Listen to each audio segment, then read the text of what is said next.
Haleluya.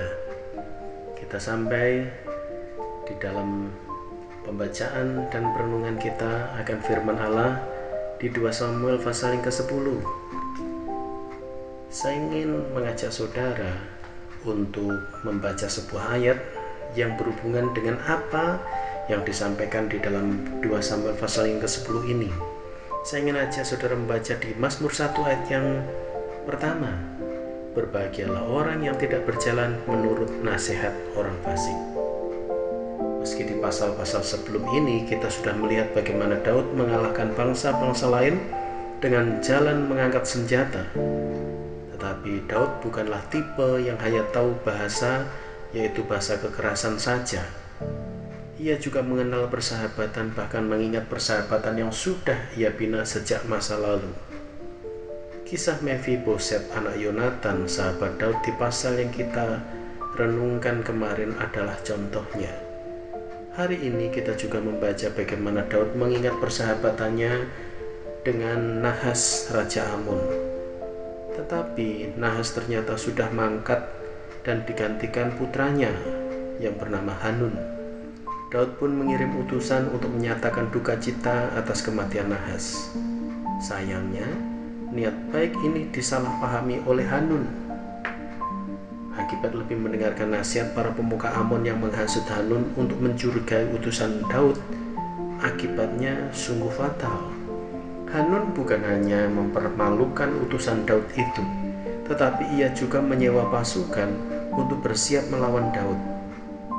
Langkah permusuhan itu dilakukan hanya karena mengikuti nasihat yang buruk.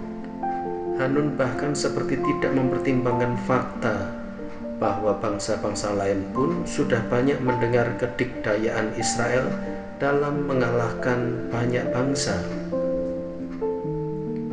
Dicatat di 2 Samuel 8 ayat yang ke-13. Sungguh tragis, karena mendengar nasihat yang buruk, mereka menolak persahabatan dan menerima kekalahan. Kontras dengan Bani Amon, kunci kemenangan Israel sekali lagi bisa dilihat di sini. Kuncinya tidak lain adalah penyertaan dan ketaatan pada perintah Tuhan. Ketika Yoab menyemangati pasukannya, ia pun memberikan pernyataan iman, yaitu bahwa selain kerjasama yang terbaik, iman mereka adalah bahwa Tuhan pasti akan memberikan yang terbaik menurut kehendaknya. Ketaatan pada nasihat manusia yang ternyata menyesatkan, atau ketaatan pada kehendak Tuhan, ini sebuah pilihan. Di dalam hidup kita, berbagai nasihat dan petunjuk akan selalu kita terima. Tetapi kiranya kita tahu mana yang harus diutamakan dan diikuti. Nasihat yang tampaknya baik bisa menyesatkan, tetapi ketaatan kepada kehendak Tuhan walaupun kadang berat, pasti membawa kepada kebaikan. Taat pada perintah Tuhan kadang berat, tapi hasilnya selalu memberi manfaat dan kebaikan dalam hidup kita. Puji nama Tuhan. Tuhan memberkati. Mari satu dalam doa. Terima kasih Bapa di surga.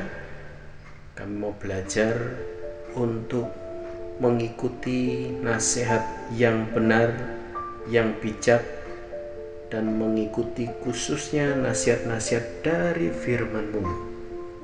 Karena ketika kami salah menerima nasihat, maka salah juga tindakan yang akan kami kerjakan. Ketika kami salah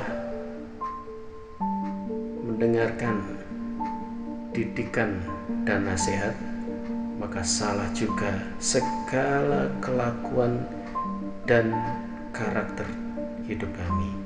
Oleh sebab itu, kami hanya mau mendengarkan nasihat firman-Mu supaya karakter, tabiat, tindakan, dan keputusan yang kami kerjakan itu tepat dan benar sesuai kehendak-Mu.